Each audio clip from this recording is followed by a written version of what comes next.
Morning, everybody. Good morning. Good morning. Give me one moment while I get my goodies on here.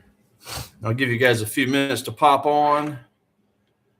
Happy Friday morning.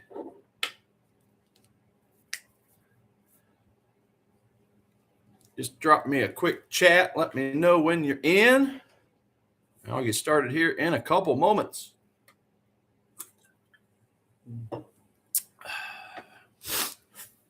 Give everybody a chance to see the live.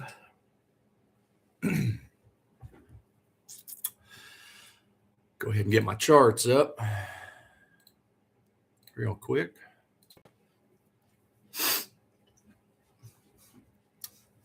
There's the charts. Go take a moment here and see what we got cooking. Another slow day. Hopefully this is our last slow day before the next week gets here. First full week of the year. In January 2026, we made it. Yeah, just pop in and just say hello to me. That way I know at least one or two of you's on, and then I can get started and get rolling. I was pretty relaxed over the weekend for my New Year's celebration. I say weekend, but I meant, I guess, midweek. Ordered up some barbecue and just chilled at the house, guys. I passed out before the New Year rang for me. Just took a dozed off on the chair, but did end up waking up to watch the ball drop. And then turn around and fall asleep immediately thereafter. So yeah, guys, just let me know. Drop a hello in the chat. Give me a thumbs up if you would. I like, share, subscribe, all that fun stuff. And we'll get to taking a look at some of these markets here in just a moment. We'll say up front, it's a little bit on the slower side, but that's to be expected. It's always pretty slow around these weeks, these holiday weeks.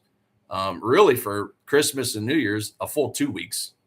It's a little on the slower side usually. So, despite that, there's still usually some trading opportunities in the markets. I've had a pretty good couple weeks considering the slowness of it, the thin liquidity. Made me some money. So, yeah, a little is better than nothing in a holiday week like this. So, yeah, guys, just let me know. Let me know as you're popping on. Like I say, I'll get started as soon as I see one or two of you on here. We'll get this thing growing in the early part of the year when we get all the liquidity back and when everybody gets back to their trading desks. So I know I did drop a post the other day asking if you guys wanted me to do a show today, considering it's the day after holiday. And I did have, I think, a handful of you on there say yes. So, yeah, we'll just see if you guys are here with me. Okay, I hopped up early for you guys. So we could take a look at some markets without all the craziness, right? It's a good day to reflect and a good day to look forward to next week when all the liquidity starts popping in. So, yeah, go ahead if you guys will. Just pop in and say hello. As soon as I see at least one or two of you say hello to me, I'll get rolling. So help me out there, and we'll just take a look at our economic calendar, guys. Obviously, Friday, January 2nd, nothing going. Okay, that's to be expected. So we might as well take a look into early next week. Okay, here's next week, and I'll go through this real quick when I start seeing somebody pop in. So hop on, say hello. You guys asked me to hop on this morning, so I'm here for you. I just need you to say hello, and I get rolling. I turn my fan down too.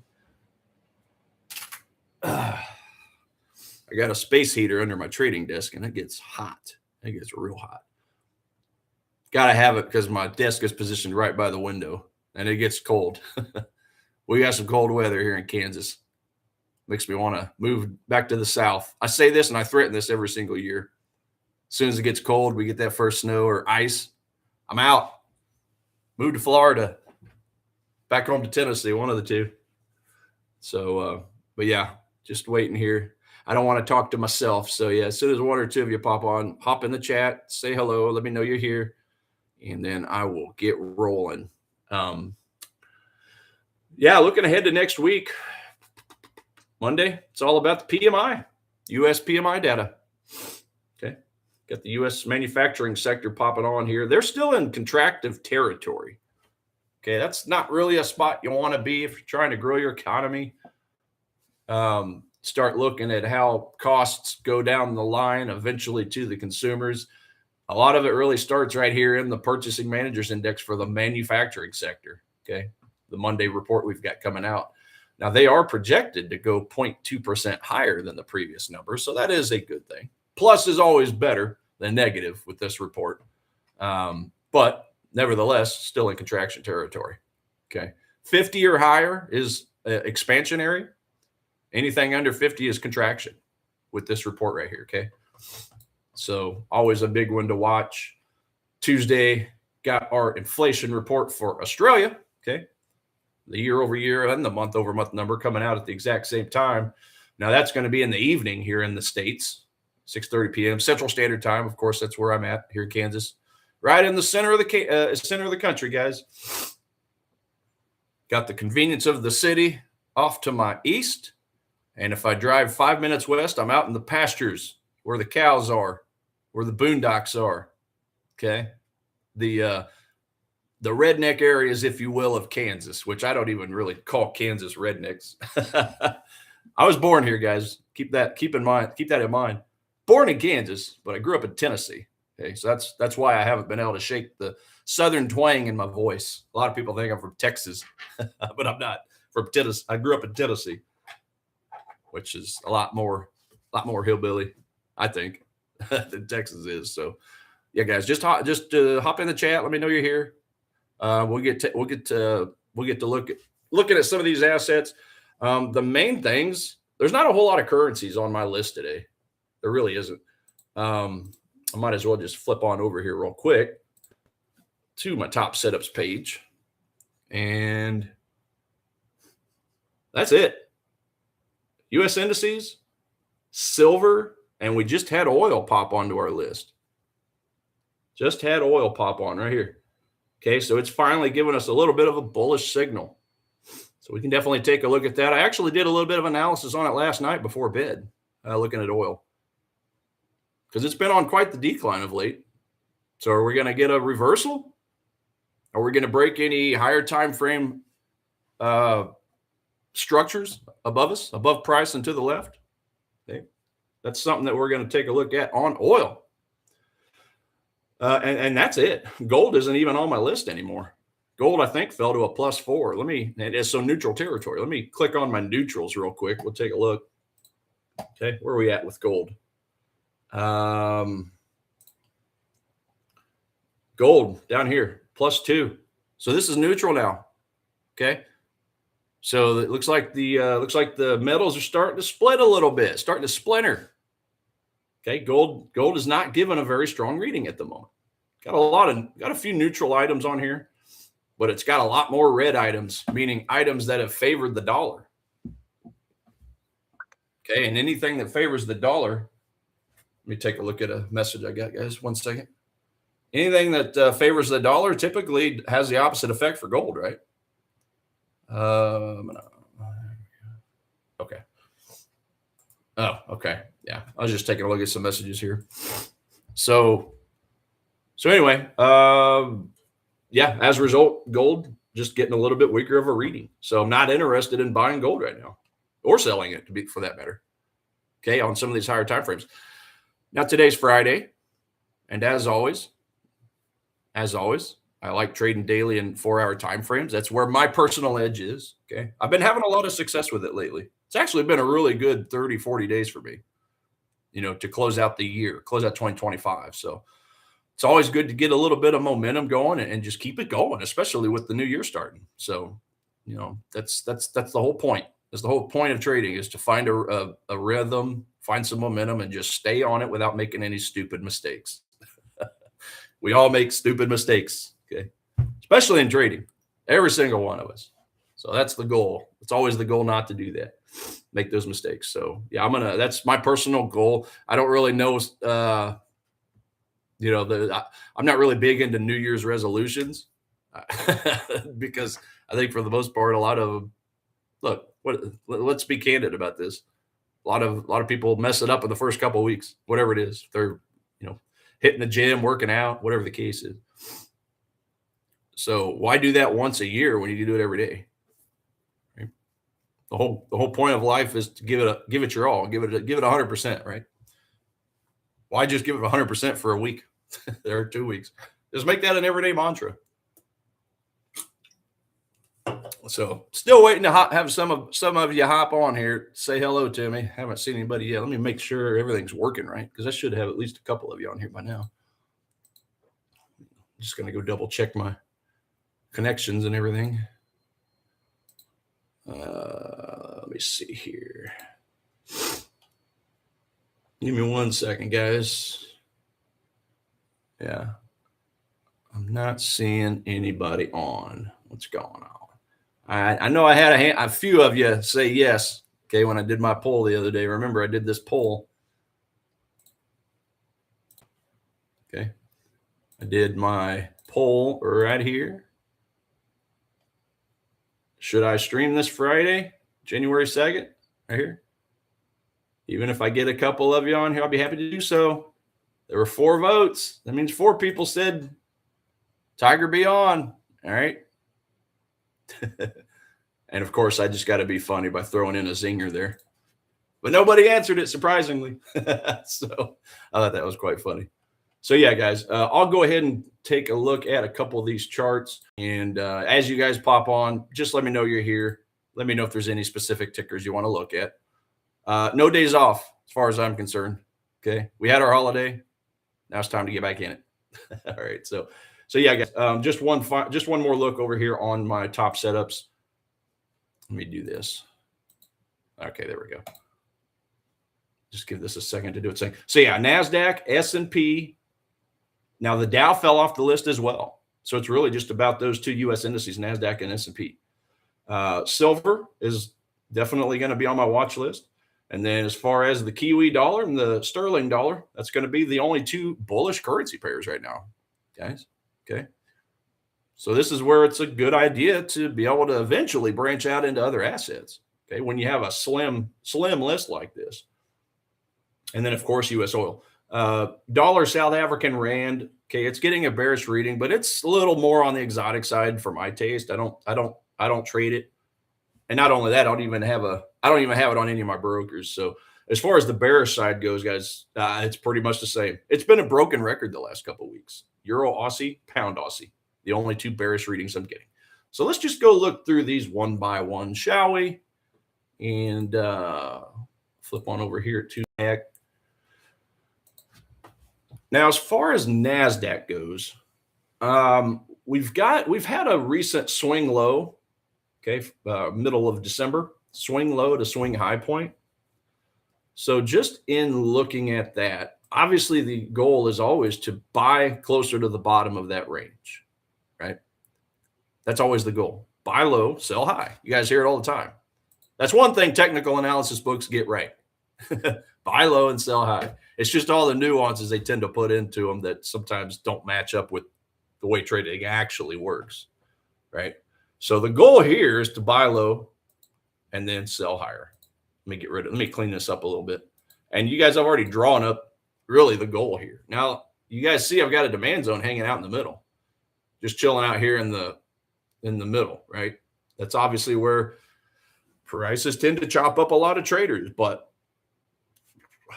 also, you know, if this thing kind of jumps through a couple hoops for me, then I'll be interested to maybe take a small stab at this. Let's get rid of that box there as well. Okay. So here's the thing. Okay. In this area right here, and I might have made that a little too big, but in this little swing low point right here, what do we got? We got people buying and driving the market up and breaking a structure. Okay. Price driving up, breaking a structure. So that shows a little bit of strength in this area. And yeah, hello, everybody. Just let me know as you're in. If you don't mind, just say hello, just so I know that there's 1 or 2 of you in there. We got to start somewhere, right? Taking a look at the U.S. indices today, as well as silver. It's going to be the main thing. Okay, we got a couple other bullish pairs over here as well. We were just taking a look at that. NASDAQ, S&P, silver. Okay, and then the Kiwi and sterling dollars. That's going to be the only two bullish pairs I'm looking at today, currency pairs. U.S. oil's on the list. And then as far as bearish items, I've got Euro, Aussie, Pound, Aussie shorts. So, and that's understandable because Australia is given the strongest signal as far as the individual currency. Okay, it's been exceeding a lot of expectations lately on the economic reports. How do I know that? Well, we can always flip on and take a look. Let's take a look at the economic heat map for Australia. Okay, here we are.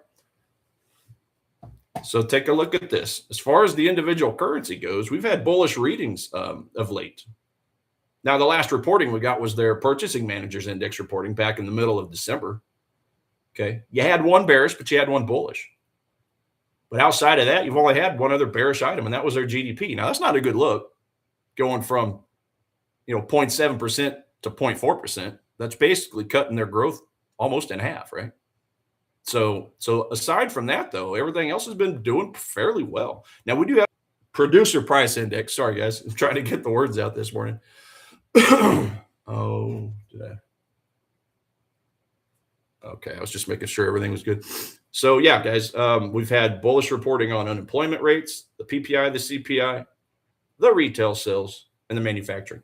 So 71% of these reports exceeding expectations. That's good for the currency. That's why Australia is getting my number one spot right now. And we know that because if we compare it to the other currency pairs, the other currencies rather, we can see Australia is 71%. Everything else is way lower, right? Nothing else is really getting a very strong reading. They're pretty neutral. I mean, you got the yen, the Swissy, the loonie, okay, the Kiwi, obviously the dollar sitting there at 45%, pound a little weaker, but the weakest of all is the euro. If the Aussie is the strongest and the euro is the weakest, is there any surprise at all that that's my number one bearish asset, euro Aussie? If we match those two together, no, that's 100% expected. 100% expected. So we might as well take a look. Let's just take a look at these two bearish items on the charts. Okay, we'll take a look at it real quick. Euro Aussie.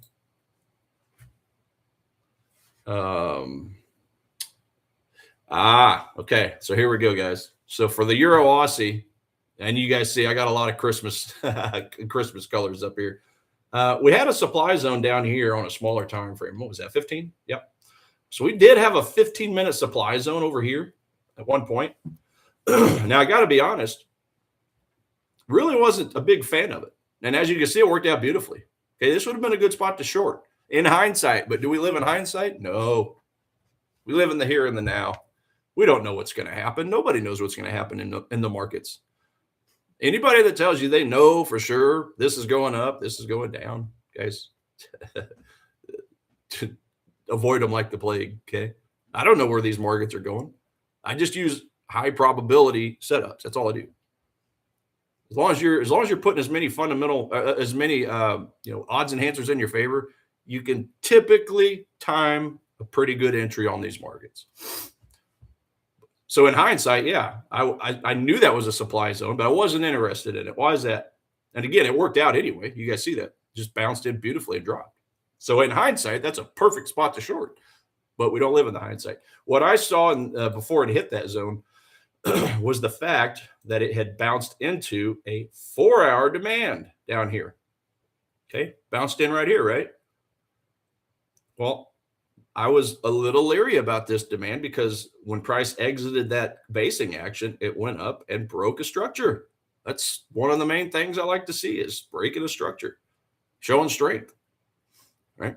Showing strength.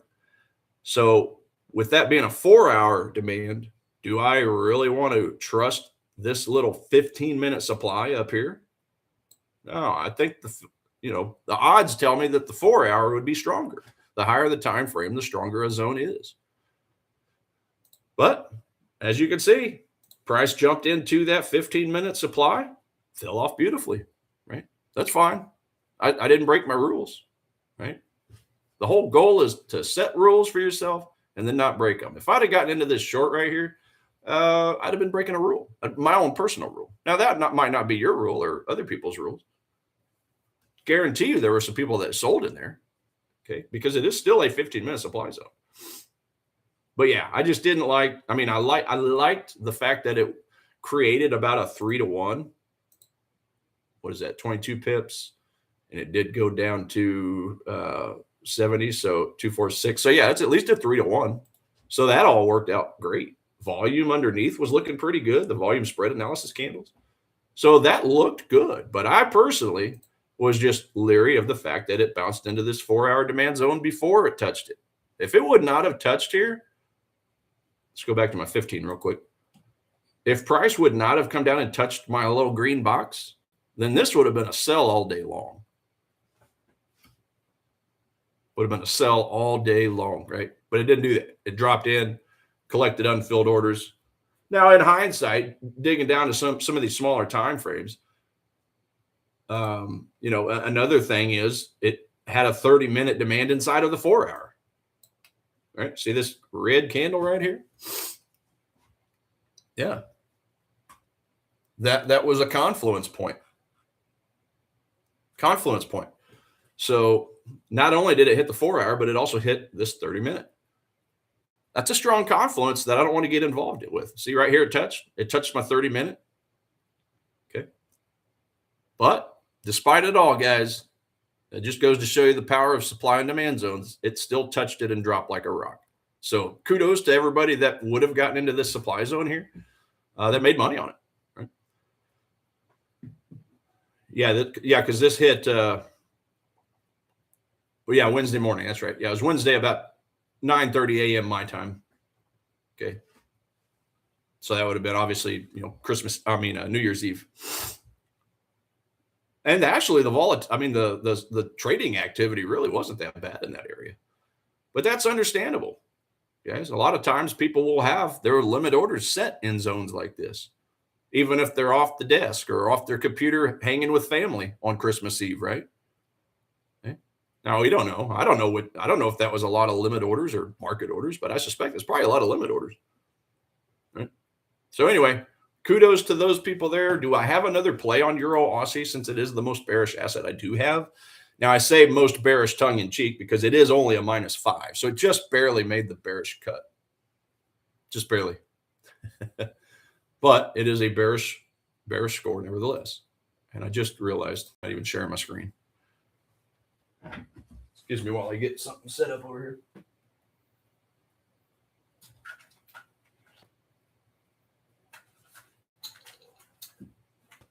Just making sure my connection was good over there. It looks like it is.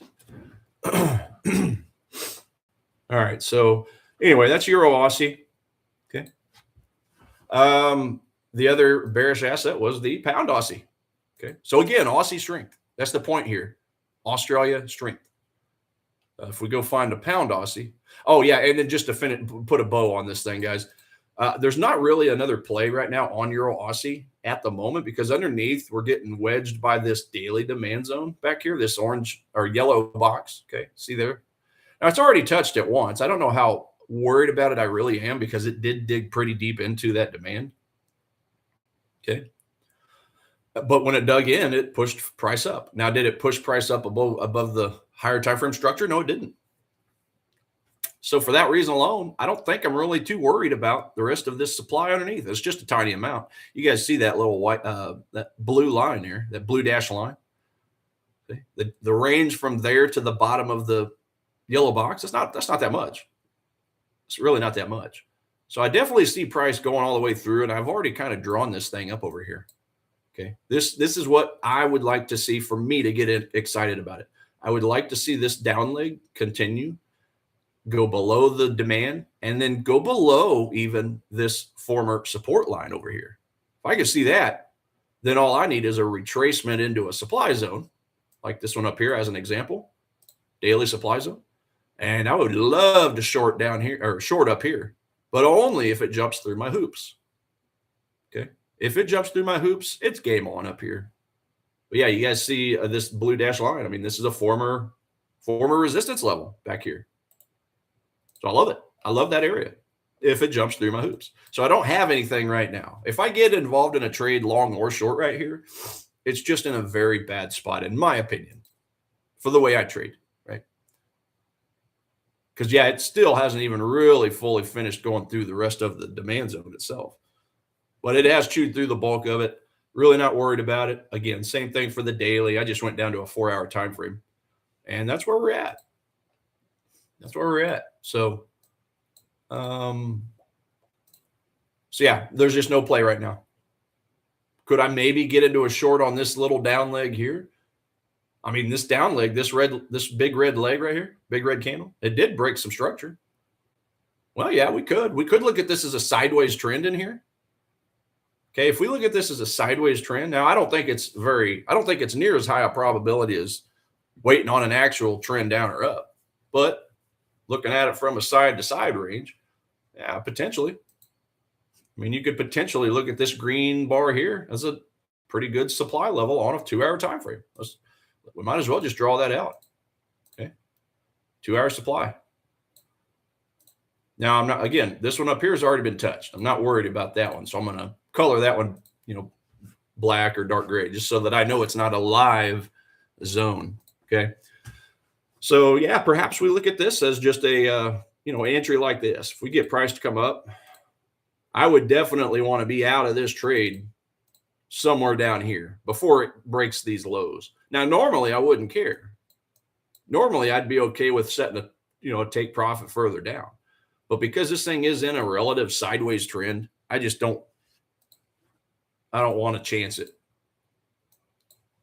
I mean, if I turn all my drawings off and turn on my master pattern indicator, I imagine if I go to a daily time frame, yeah, see there, guys, this is just a big giant contraction box, especially over the last week. Okay, so yeah, I mean, weekly, even a weekly time frame, you start seeing that contraction, the contraction box indicator light up. 4-hour, okay, same thing. So the idea is when you get these contraction boxes, you want to really wait till price leaves the area to start getting interested into a trade. Now, on a 4-hour time frame, you see it did. Hey, that same red candle we're talking about did. It dropped through, it got through the box to the downside. So now it's just about a retracement to price, a retracement to a supply within. So yeah, a smaller time frame, we could definitely look at that. I mean, you guys see I drew up the 2-hour supply zone. Okay, that red box right there, right? So this would be an idea for a play. Just get a simple retracement to the 2-hour supply. Let's see what a 30-minute looks like. And let's turn off my master pattern.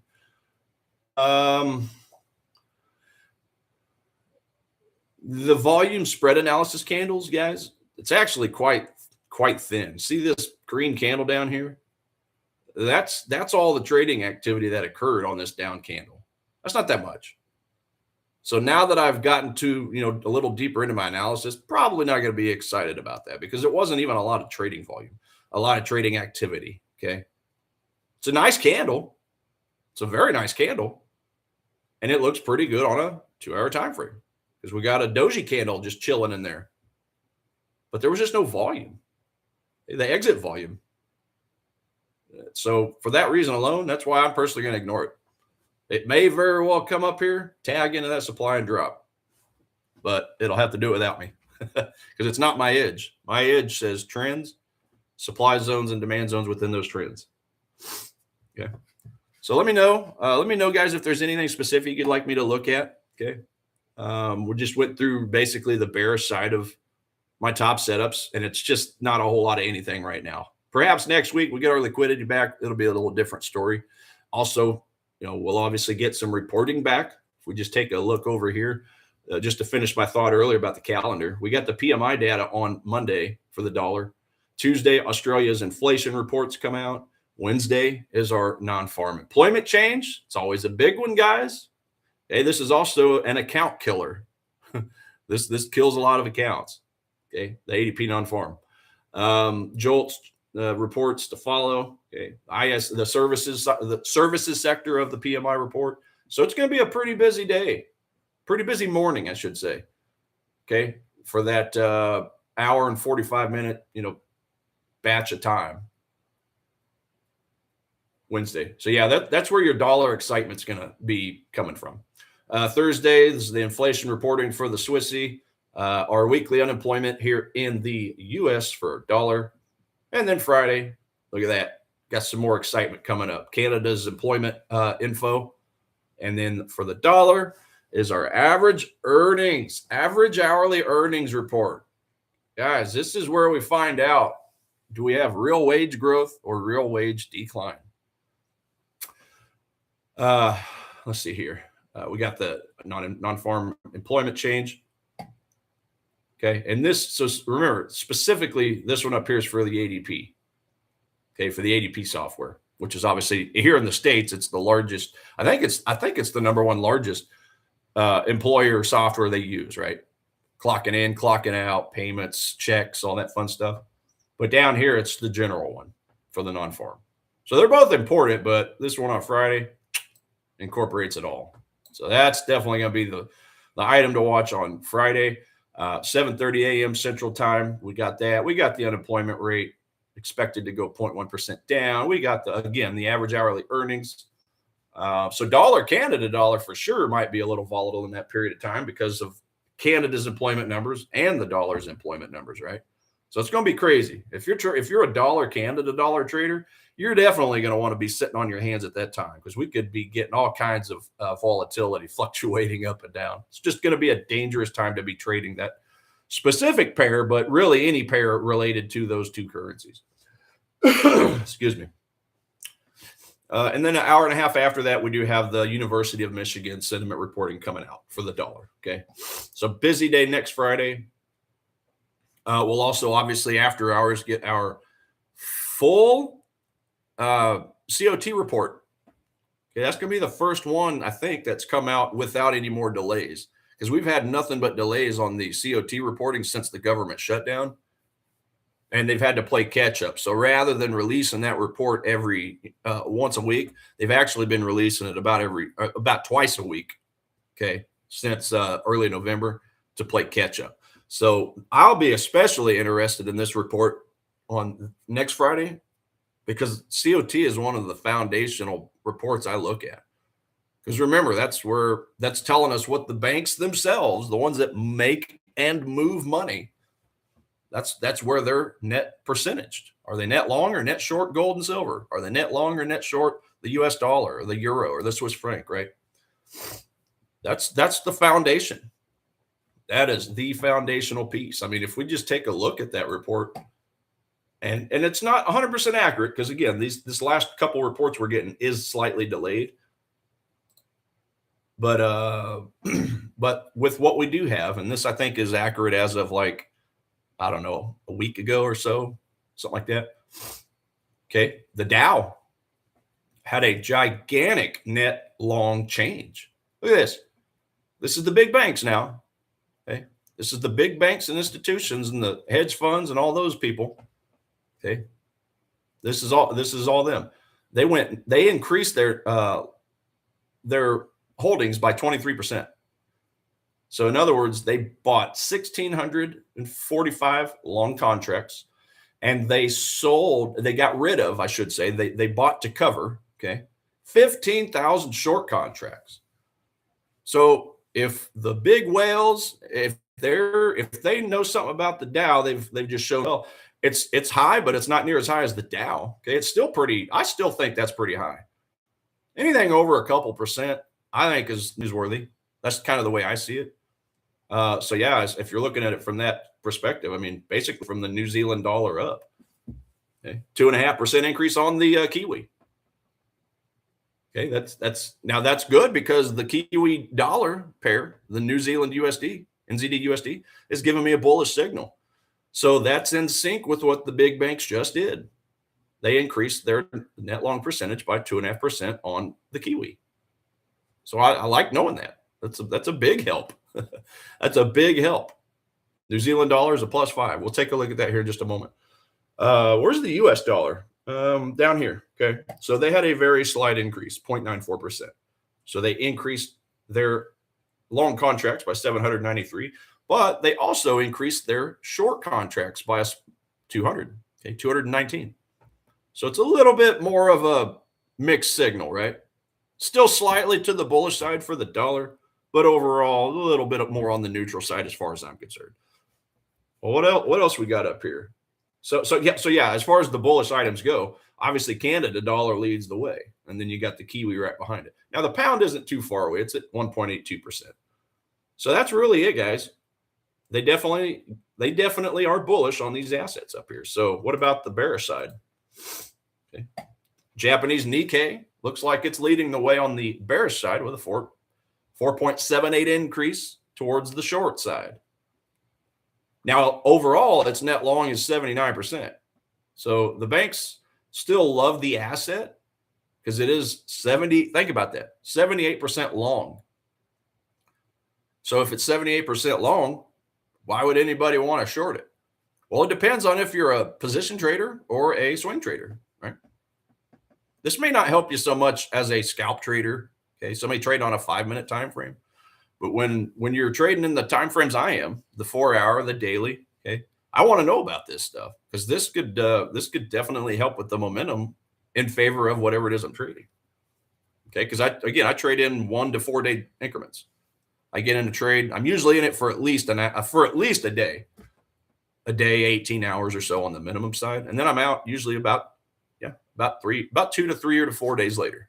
The whole goal is to get into a trade early in the week and then close out by Friday, okay, so that I don't get any Sunday gaps that just destroy my trade. And it's been like that ever since the Trump presidency, just because obviously a tweet here and there can move markets, right? Move markets like crazy. So yeah, that's my style, and it's been working well, okay? And it may not be for everybody. Trading is all about finding your own personality, putting your own personality and character into whatever trading strategy that you have, right? So I've found what works for me, and I'm going to stick with it. That's why I don't tend to play around a ton in the smaller time frames, the 5 minutes, 15. Now I will if I'm not getting anything in a good area on the higher time frames. But my win-loss record tells me that I need to stay on the 4-hour and the daily. That's where I've had a lot of my success. So yeah. Anyway, Nikkei is the most sold off. Russell right behind it. The NASDAQ, okay, so they decreased their net long percentage because they are overall net long 60%. But they just had a little bit of a pullback. So is that a little bit of a profit taking? Really the same thing for that and the Nikkei. Okay? They're net long way more heavily than short, but they sold off. So is that some profit taking? Is that some end of year profit taking? Right? To make their books look good for their customers? Just something to think about. I don't know. But, that's what logic would say. Now, and it's also no surprise. Well, let's see here. No, NASDAQ. Okay. So that's going to go a long ways in me wanting to get in or out of a NASDAQ trade because it's a bullish signal. I'm getting a bullish signal on NASDAQ, even though they sold. Okay. So if I'm looking at this and trying to get into an index trade, it's all about the Dow, guys. The Dow and the S&P. But the problem is, at the moment, I don't have a bullish signal on the Dow. So since that's the case, I'm relegated to the S&P 500. Okay, let's take a look. See the NASDAQ, the very top of the list. You don't see Dow on there. That's because it's neutral. Okay. If I turn on my neutral goodies here, you do see the Dow there, but it's only a +4. It's not giving me enough odds enhancers in my favor to want to go and put money on a trade. Smaller time frame, yes. If I'm trading a 5-minute, 15-minute demand zone, yeah, perhaps. But I'm talking about the higher time frames, the ones that are paying me. Okay, the time frame that's actually paying me. Again, that's my personality. That's where I'm doing the best, personally. So yeah, I'm going to flip off the neutrals.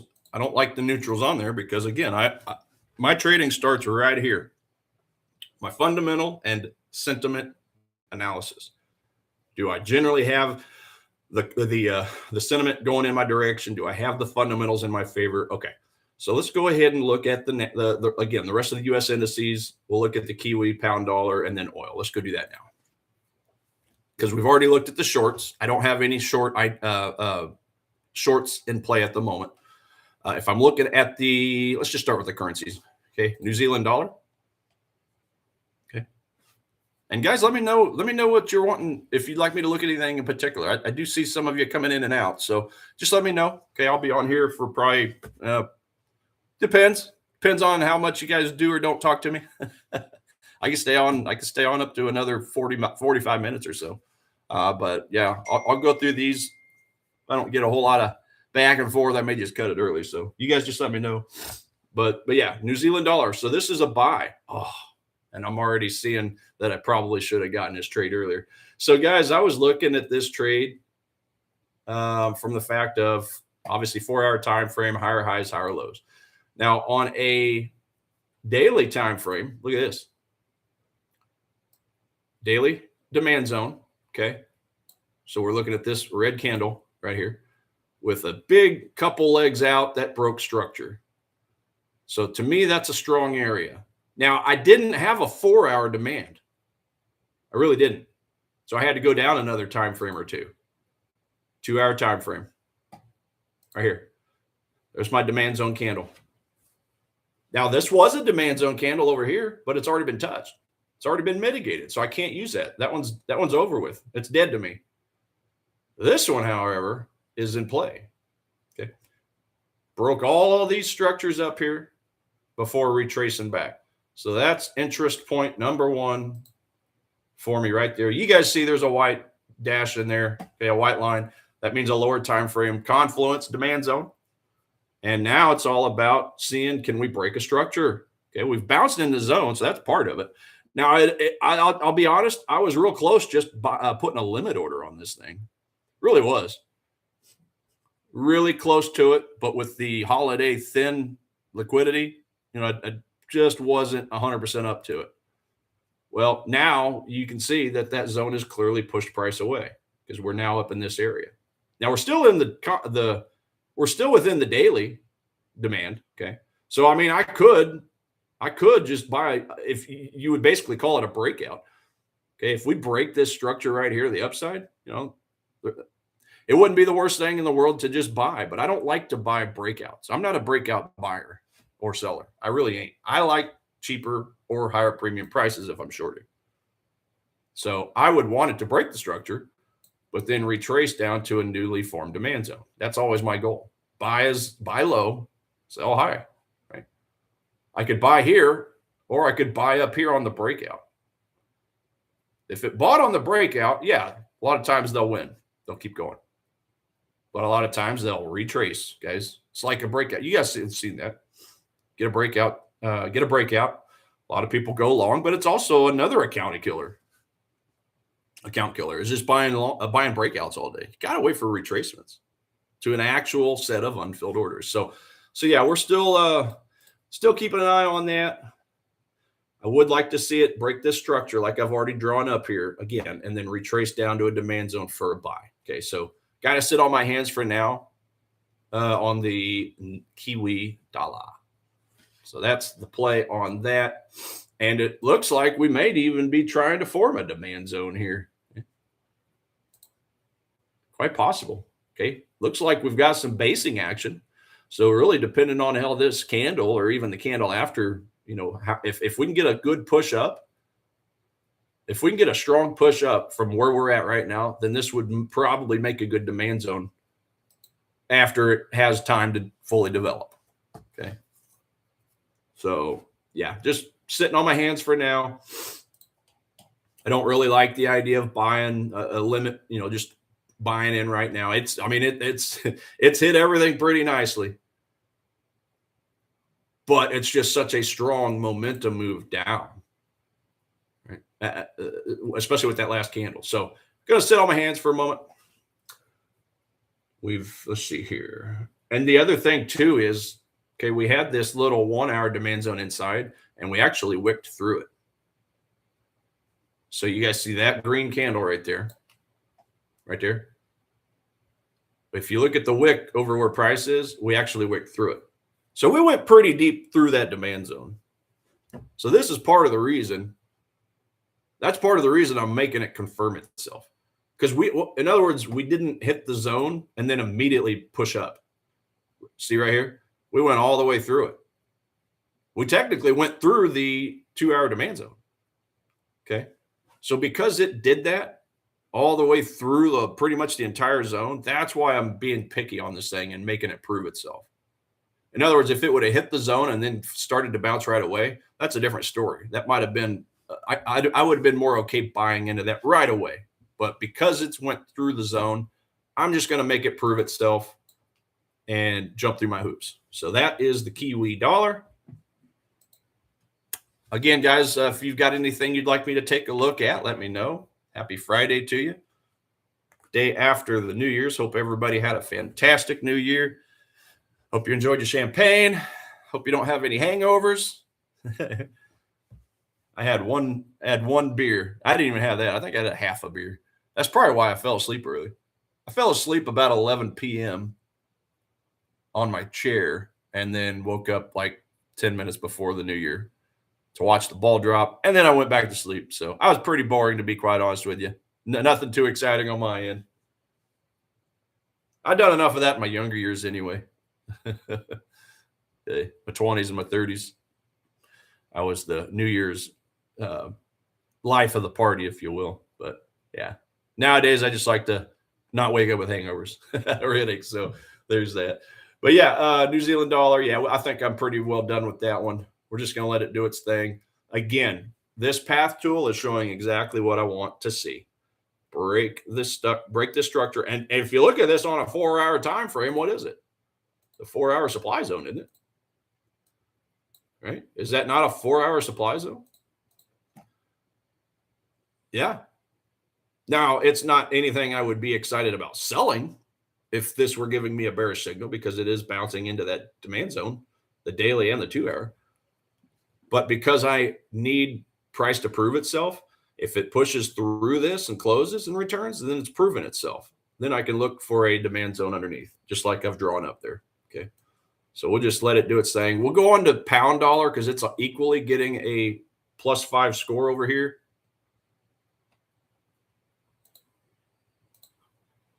Okay. So pound dollar, here we go. Daily demand, which is my yellow box. We've not touched it yet. You guys see I've already got a lot of funky colors on here. A lot of boxes, right? So that's my higher time frame demand zone, which we have not touched. We've gotten close, but if we flip down to a 4-hour, well, first of all, hold on. Let me just start back over here. Daytime or daily time frame. Okay, there's my red candle with my big exit leg out, right? So demand zone. Now we go back to the 4-hour. And you guys see over here, I got a 4-hour demand, which we've just wicked into and rejected. Right? See that wick? That big, lovely wick? That's awesome right there, boys and girls. That's a strong rejection off of this 4-hour demand zone. 4-hour, which is partially in that daily, right? That's why I didn't get aggressive and just limit order this thing. Because if I'm going to limit order a 4-hour demand zone, it's got to be fully inside of a daily demand zone. That's my personal taste. That's the strongest conviction, in my opinion. But everything else about the zone looked great. I mean, broke all these structures over here, kept going. So now that it's hit the box, what's the play here? Well, let's go down to 5 minutes. Okay. You guys see I've drawn up a 5-minute demand zone. So now we're looking at some smaller time frame stuff here. Okay. Got a 5-minute demand. It's popped into this overhead supply. So has this 5-minute demand zone broken any structures? Did it break that structure? No. Didn't. But remember, the price wicked into that 4-hour demand, right? Which is the green box below it. Okay, this box right here. That was our 4-hour demand zone. Wicked in nicely.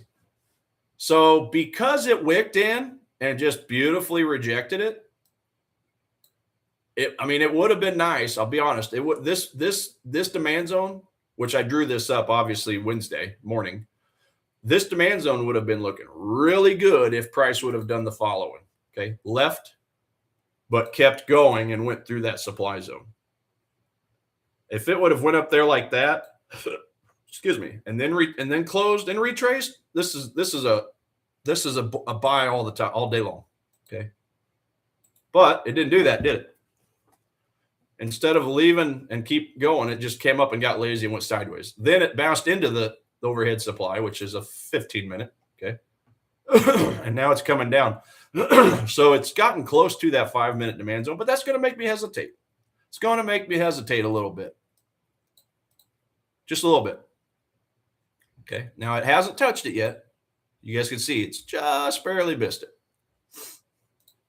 So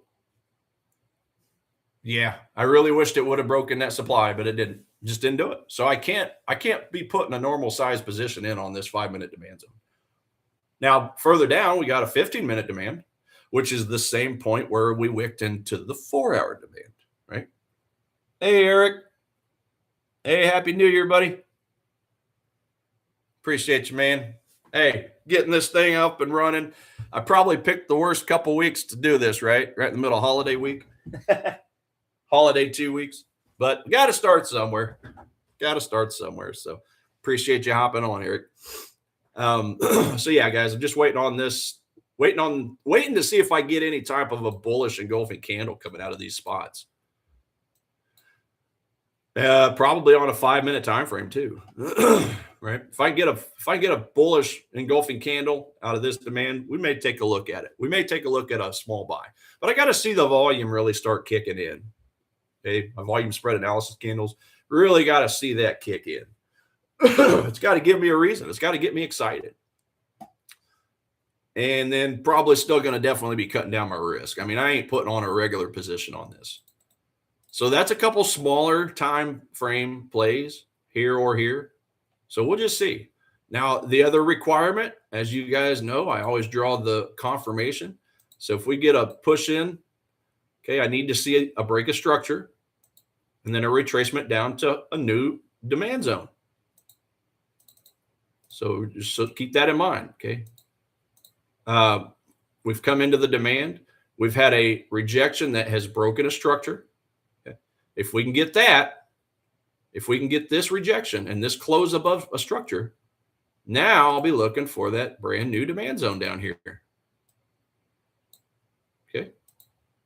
That's going to be the play. That's the play right there. That play I want to happen after it touches the demand zone.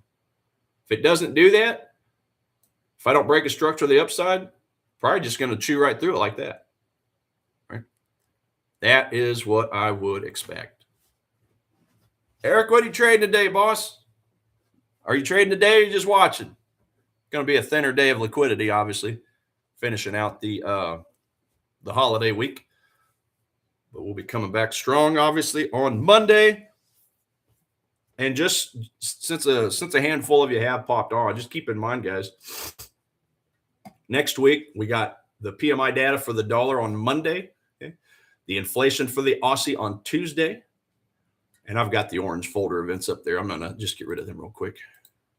Okay, Aussie's inflation reports on Tuesday, the dollar's employment numbers on Wednesday. Thursday is the Swissie's inflation report for their month-over-month time frame and the dollar's weekly unemployment claims. And then Friday's a pretty good day for us, guys. It's going to be a busy day, especially if you're a dollar Canada dollar pair trader. Okay, got our employment numbers for those two currencies as well. But the big one is non-farm employment. Okay, non-farm. Okay, that's Friday.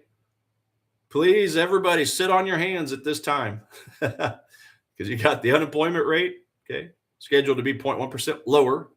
So that's good if it holds true. But the non-farm employment looks like we are forecast about 11,000. My math is horrible. 9,000 less. Okay, 9,000 less on the employment change. So that's not great. That's not great at all. But what is great is the average hourly earnings, okay? 0.3% versus 0.1%, the previous report. So we'll see. I mean, as always, guys, I always say this, but the economist forecasts are like the meteorologist weather report. They're often wrong, but they still get their paychecks every Friday. so look at these forecasts with a grain of salt. Okay, we don't trade the event right away. We wait. Okay, we gotta halt trading just before and during and just after, just to let the earthquake telemetry machine do what it does on that particular asset, right? Then afterwards, when the volume returns to halfway normal, you pick a trend, you latch on. It's really kind of how it goes. So, all right, guys. So let's get back over here. Pound dollar, I've pretty well beat that with a dead horse on the smaller time frame, but the higher time frame, if I go back, let's see here to a 2 hour, I believe. Yeah, 2 hour. So as far as the higher time frame play, just remember we do have that daily zone, and we have another 2 hour demand right in the center of the daily. So that would be my next higher time frame play. Now I've got my alert up here because I am watching to see what happens when it hits that 5 minute demand. But if it chews through these two, and it wouldn't surprise me if it does. Okay, if it chews through, then my next important price area is down here, 133.84, where I would look to obviously take a long. Okay, so I'll just draw this up in yellow. Okay, something like that. That's a really good 2 hour daily confluence. I like that for a longer term play, or in other words, a short term swing trade. Okay, so this would be a play I'd be looking for next week, not today. I don't really want to get in any 4 hour demand zone or supply zone trades today because it's not going to be enough time for it to work its way out. Good, whether it profits or has a small loss, right? So today is all about the smaller time frames, 1 hour or less, but preferably something like a 15 or a 5 minute time frame. Okay. It's not my favorite time frames to trade, the lower time frames like this, because it is a lot of noise. Okay.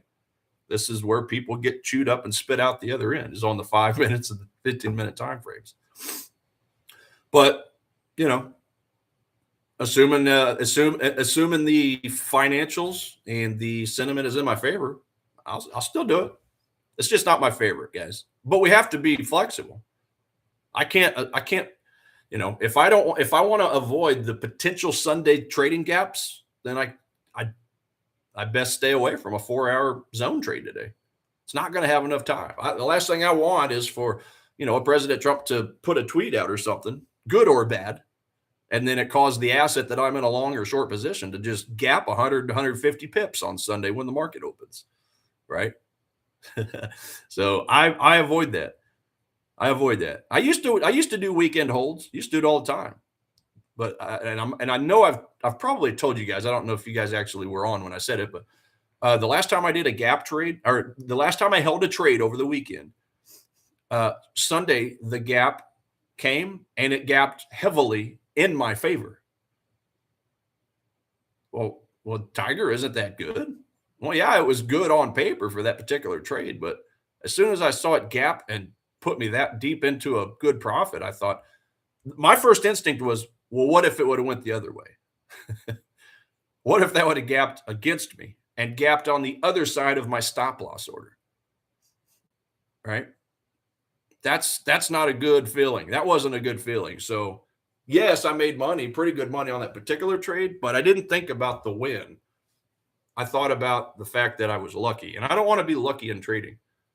I want to stack as many probabilities in my favor. So yeah, I just decided right then and there that I'll probably just hang on and not do a whole bunch of not do a whole bunch of weekend holds. Now I'm starting to warm up to it just a little bit, but I'm not quite there yet. And that just comes with practice. So anyway, guys, that's pound dollar.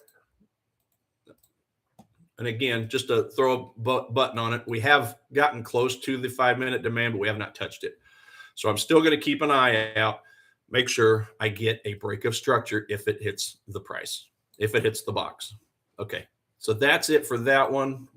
What else have we got over here? We got the silver market. So let's go take a look at silver real quick. 4 hour time frame. Now, guys, remember, silver had just a massive move last Friday. We had a 10.5% move up. go to my, if I go to my daily, okay, turn my drawings off. So keep this in mind. Last Friday, we had a 10.5% move up. We come in Monday, and we had a very strong gap up. So what kind of a gap is this? Guys, see, we closed Friday here, but we gapped up here. And we gapped up in the context of a daily time frame, right?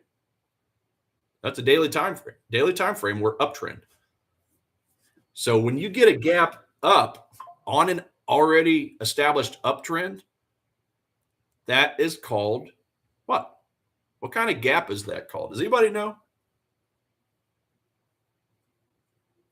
Does anybody know what kind of gap that is? It's either a pro gap or a novice gap. Does anybody know?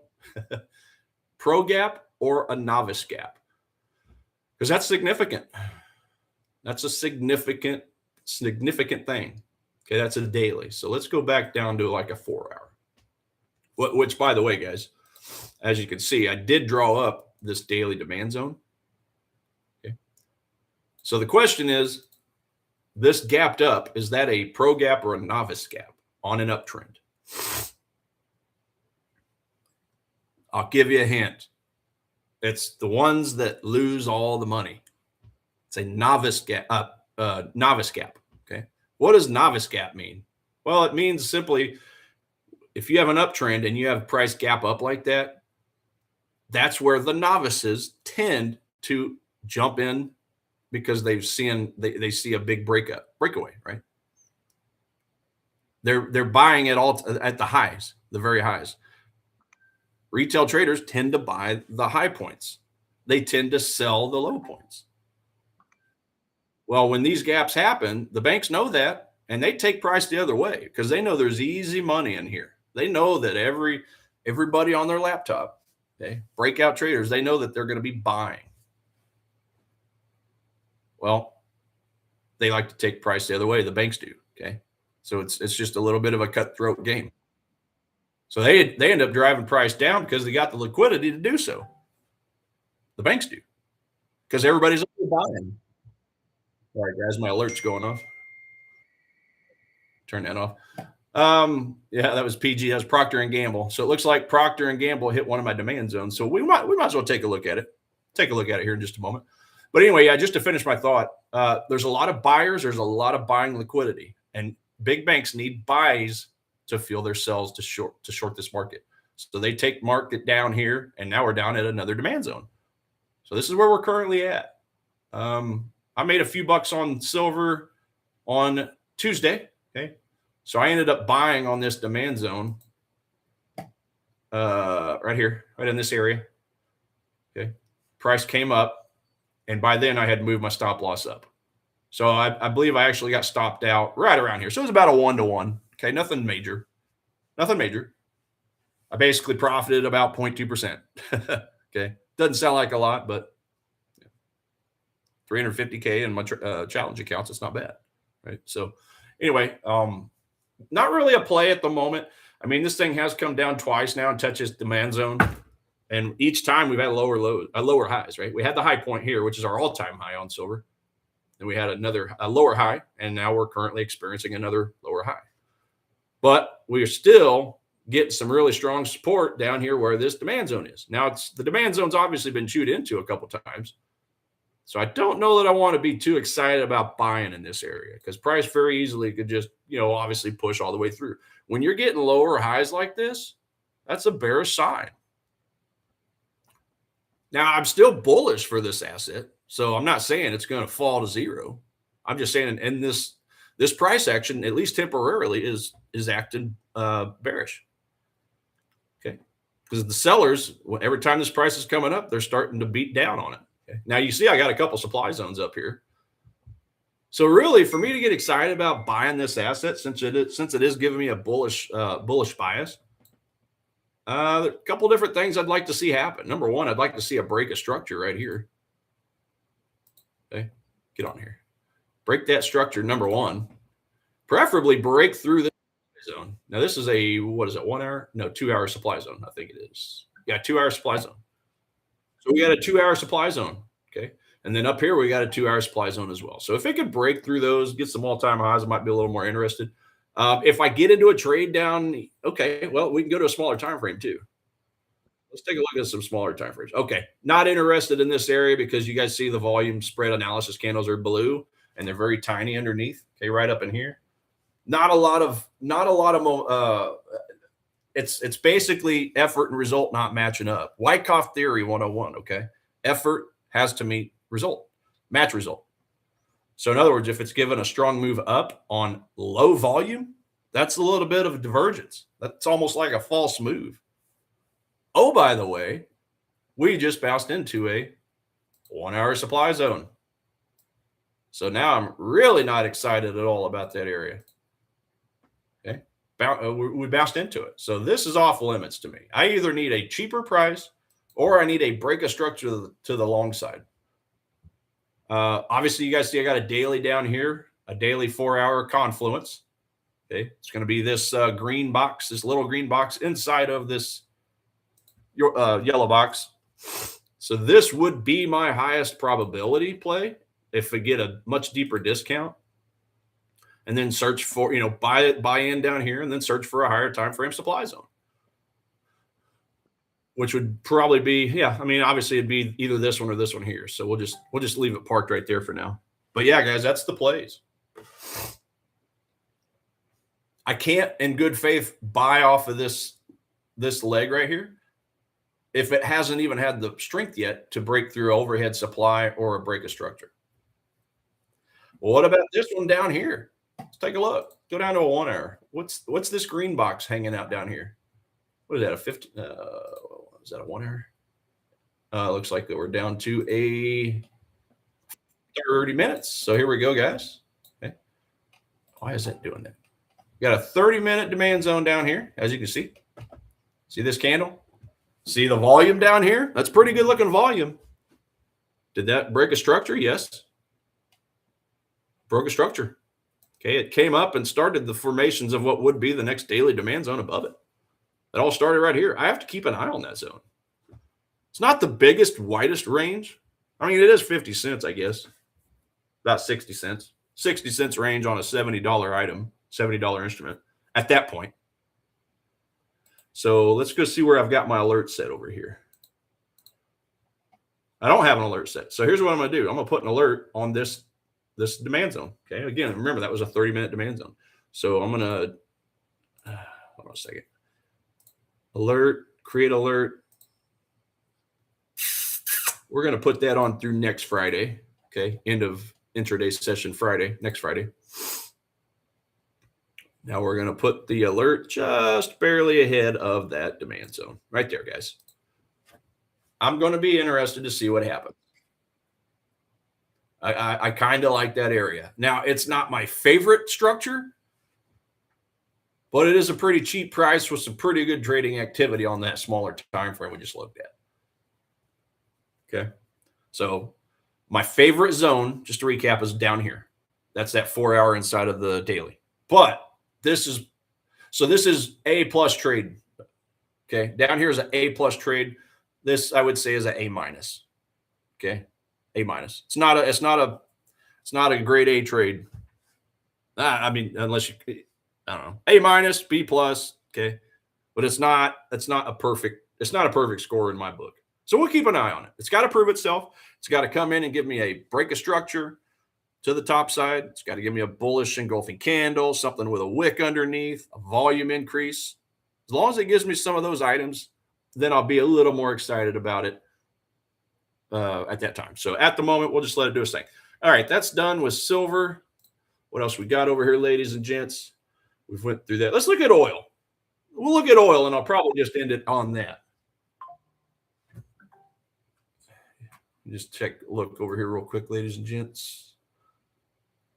Oh, okay. As far as oil goes, giving me a +5. So let's take a look at oil. I haven't even looked at an oil chart in a while up until last night because it's been neutral. I mean, it's been fairly neutral lately. I drew up a bunch of stuff last night. What the hell is all this, Tiger? What is all this? Well, let's look at this thing. So go to a daily time frame. Let's turn off my Christmas drawings for a minute. What do we got here from a 30,000 foot view? We got a swing low. We got a double bottom. This is a daily chart. Okay.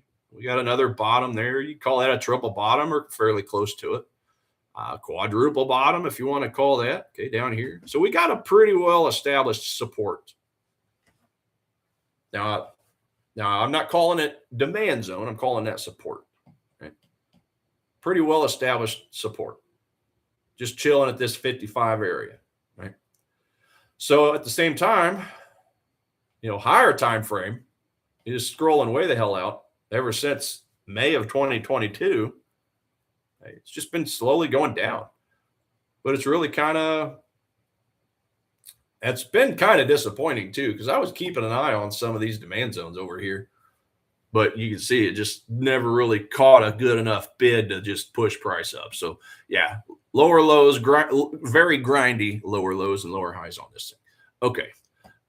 Turn my drawings back on, and I basically drew one of these fun little rectangle boxes showing kind of some overheads. I guess you could call it a dynamic supply zone. Okay. It's basically kind of the lower end and the upper end of where price keeps rejecting and going down. So it's just kind of a big giant box for a dynamic supply, right? I drew that up, and we're obviously, because every time it's come into that box, what has it done? It's went back down, or whether it's the top of the box, in the middle somewhere, or the bottom.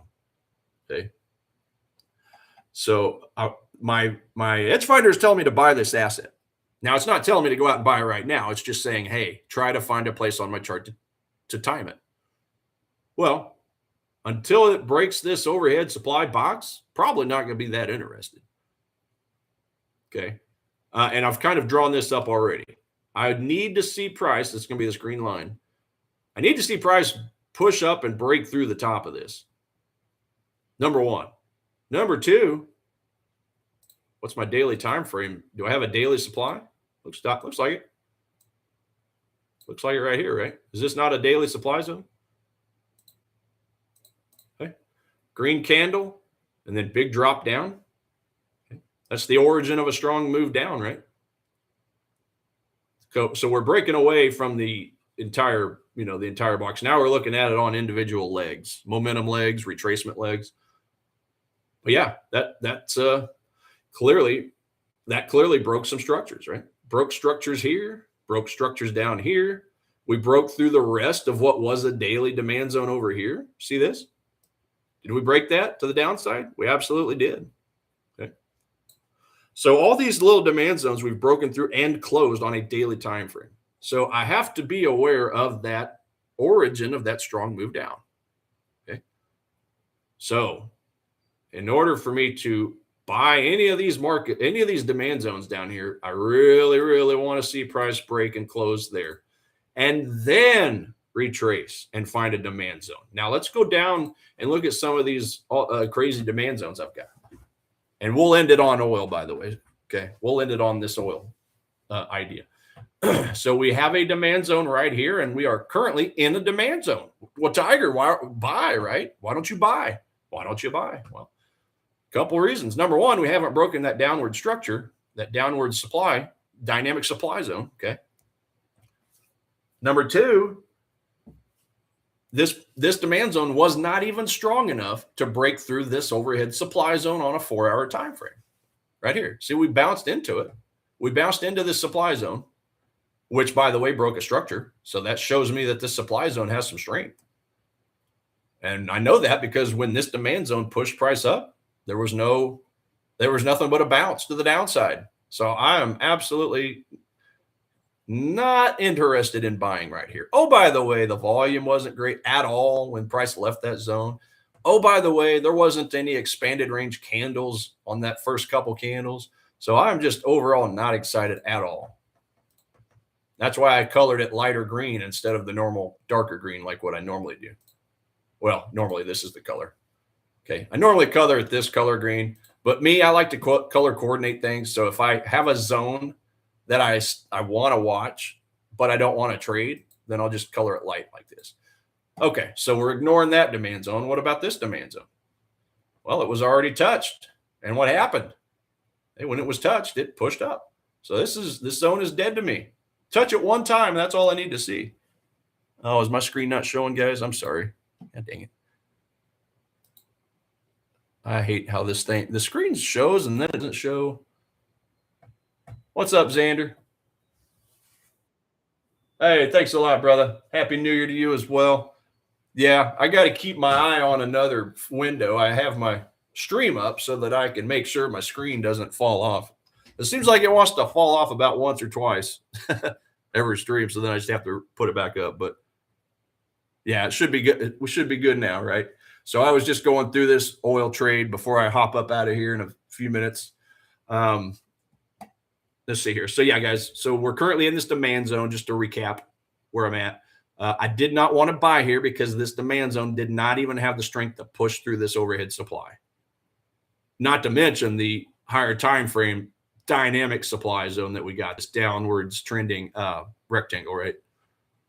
So, okay. So yeah, so that's going to we're going to ixnay that demand zone. And then again, we were looking at this demand zone, which already touched and price moved away. So I don't want to reuse this. I don't recycle zones. Once it's used once, it's a one use only, and then we throw it away. So I don't want to use that. What about this demand zone? Well, it's already touched also. Let's zoom into this. Did this demand zone get mitigated? Did it get touched? Did this demand zone get touched? Yes, right there. See that little wick? It was sneaky on us. It was very sneaky. Let's zoom into that real quick. Let's go zoom specifically into that demand zone. Look at that. See that wick? See that wick right there? That wick overlapped this wick over here, which was my demand zone. So by definition, it's a mitigated zone, and I ixnay it and don't care about it. So I don't like any of these three zones. Well, this one's not colored lightly. This one's darkly colored. Why do I like this one? Well. Let me tell you the ways. Mainly because it's the beginning. It's the origin of this overall strong move up. Hey, that's reason number one. But I will have to admit, as this higher time frame dynamic supply comes down, it gets a little bit less attractive. So if I'm going to be excited about this trade, really need to see price drop pretty quick and then slowly start to smooth out. So, because I don't want to buy just a falling knife, right? You guys hear that all the time. Don't catch a falling knife. Well, I'd be catching a falling knife if it just came straight down like this. Let's do this. If it comes down like this, that's a no-go. But if it can come down quickly and then just slowly start to, curve around like this before going in, then I'd be more interested in buying that. Does that make sense?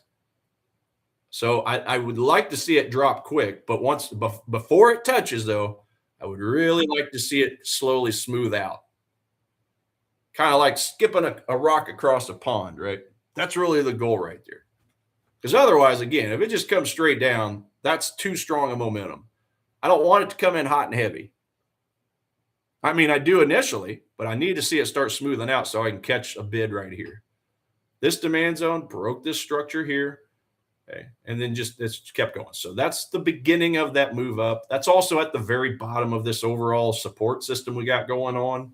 Okay. Just going back all the way till Liberation Day, guys. Okay. Liberation Day lows. That's what kind of set the basement of this foundation, if you will. It's that Liberation Day lows. 1 low, 2 low, 3 low. It's all generally in the same area. So that's why I'm kind of excited, or I don't want to say excited. I'm somewhat interested in that, that demand zone down there. But otherwise, to be even more safe, guys, if price breaks through and, closes above this structure, this supply zone, then a retracement back would be a lot sexier in my opinion. Okay. So yeah, that's really about it on oil. I just need it to jump through some hoops. I need all these things to jump through some hoops. I don't have a move on gold right now. It's neutral. Now I have a demand zone I am watching, I got to admit. I do have a 4-hour inside of a daily with some pretty nice gaps. But just keep in mind, it's not giving me that share my screen. What the heck? Let me make sure my goodies are sharing. Okay. Okay. So yeah, just keep in mind, gold is not on my bullish list. It's only silver. We just looked at gold earlier. Okay, it's a +2. So it's not strong enough of a bullish reason for me to go buy it. So that's why I'm going to avoid buying it. I don't know why that's doing that. Okay. But I will say, guys, it's nice seeing that my VWAP, okay, looking at this swing low back here, it's nice to see my VWAP is currently inside of that daily and 4-hour demand zone. So technically, this is a pretty strong signal. And technically, I will possibly get into this trade if it drops in. I just won't be putting on a full risk because it's not giving me it's not giving me a 100% of a bullish signal yet. Now, gold is kind of flippy floppy, and so is silver. So even though it's showing me a neutral score right now, just wait 5 minutes. It may give me a bullish signal here before too long. So we'll see how that works out.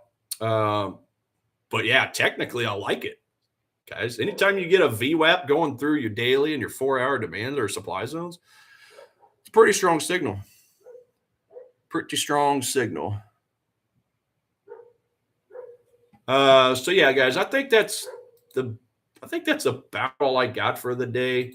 Let me just take a look over here off screen. I was just looking at some of these, see if we have any exciting fundamental news reports or anything coming out of Financial Juice. South Korea, Deutsche Bank. Yeah. Looks like Trump's going to visit Japan's prime minister in the spring. Okay. So that'll be interesting to see what kind of trade stuff they talk about, cuss and discuss. Yeah, nothing. Yeah, it's pretty well nothing at this time, guys. Yeah, we'll start definitely getting some excitement next week. Definitely we'll have more excitement. So keep that in mind. Look at this. I mean, that's a pretty good amount of stuff compared to this week, guys. Look at this. This week we only had the unemployment claims and the FOMC meeting minutes, which we already knew the info from, right? So this is the whole reason why this week was very, very slow. But despite it all, I got to say I did profit on, like I said, I took a small loss on the NASDAQ, okay? But I took a nice win on silver, and that made up for the small loss, and put more money in my account, towards the challenge account that I've got going on. So just remember, losses are a part of trading. It's nothing more than a business expense. That's the way I look at it in my head. Every time I lose a trade, I learn something. So am I really losing anything? No. The best part about losing is all the good stuff you learn. I got into a penny stock. My first account ever, guys, full transparency, was a $2,000 account for Forex. Right. If I got good at anything, it was the risk management side of things.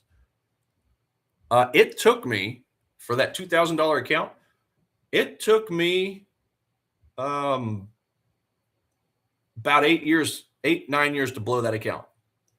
Okay. Now, I wasn't making money, but I learned how to lose small amounts. And I lost that account before I really figured out what my edge was.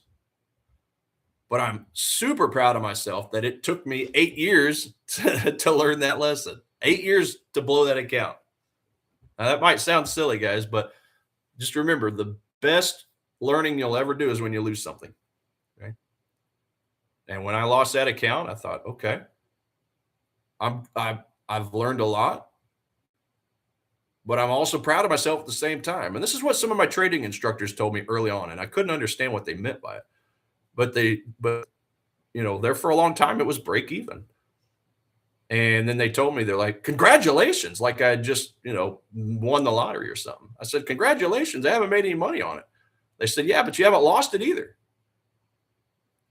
So it took me a while to understand what they meant by that. But that was a win, because I wasn't blowing my account in the first week I got it, the first month.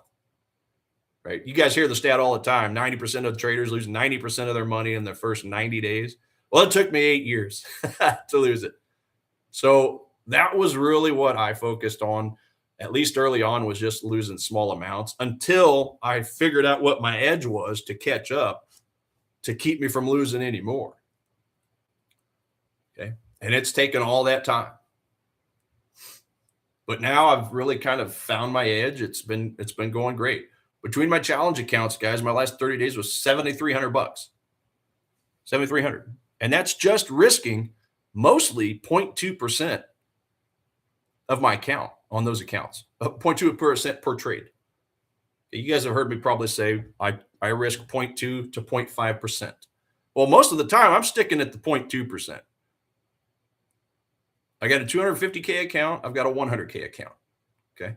That's 350K. So why the hell do I want to go and risk everything on a 2% trade when I can just win small amounts a lot? Right. That's just the way I like to do it. You know, I'll kind of end it on this. I know I said it last week in one of my shorts videos. If you go look at my shorts from last, well, I don't know, probably it was like 2 or 3 shorts ago, but I said traditional technical analysis books teach max risk of 2% per trade, right? Some of them say 1 to 2%, but for the most part, the high end is 2%. What do we automatically think when we hear max 2%? We automatically think, oh, I have permission to trade 2%. So what do most new traders do? They go out and they risk 2%. Max 2%, I can trade max 2%. Well, that's not necessarily saying it's giving you permission, because I don't think anybody should trade max 2% right from the get-go. Got to start off small. Got to start off small. One of the best pieces of advice I got from one of my mentors was my trading mentors. Okay, one of my instructors said, Tiger, the best way to start putting your hard-earned money onto a trade is to risk whatever the minimum amount your broker will allow on your trades to begin with. So if that's 0.01 lot, if it's 0.1%, if it's 0.2%, whatever it is, most brokers are different, right? But in general, you could probably get away with risking 0.01 lot, right? Some of them may be a minimum of 0.1 lot, right? So the goal is take that, your first 10 trades at least, and risk the absolute minimum. And then when you finally start getting bored of making money, that's when you increase. When you start seeing some progress on that 0.01 lot. You're not going to get rich. You're not going to make a lot of money, but all you're doing is working on your consistency. And every time I have a 30-minute session with a trader that requests a Calendly visit with me, guys, that's the first thing I always ask. Hey, what are you risking per trade? When you go to bed at night, if you're in a trade, or if you need to step away for lunch or go to the restroom, does your stomach sink when you step away from the laptop or your trading computer, your phone, smartphone, if you trade on your smartphone? Right? If you get that weird, fuzzy, warm feeling, like somebody's setting a boiling pot of grease on your belly, your open belly, right? If you're starting to get that feeling, that means you're risking too much. Risking too much. Trading is boring, and it's supposed to be boring. So if you're getting excited, win or lose, guys, that's not the greatest sign. Trading is not designed to be an exciting thing. It's supposed to be boring. If you're getting excited, that's because you're probably risking too high. And any good mentor, trading mentor, instructor, okay, will tell you that. So just try to look at trading from that perspective. The goal of trading is to make money to fund whatever it is you want to do in life, right? Whatever good you want to do. If you want to grow a business, build a business, right? Whatever the case is, help your family, charity, right? There's all kinds of awesome things to do with money. Anybody that says money is the root of all evil, stay away from them, guys. They forgot to put in a word there. Bad people, right? Money is the root of evil with bad people. So as long as they're good, as long as you're a good human being, you're going to do some good things with it.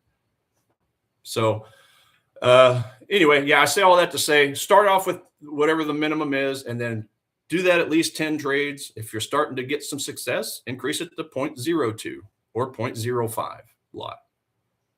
If you're not consistently growing a little bit, then stay at that 0.01 or 0.02 until you start to see some success. There's no point in increasing your risk if you're not yet growing your account, even if it's just a few bucks at a time, right? That's an easy way to start trading.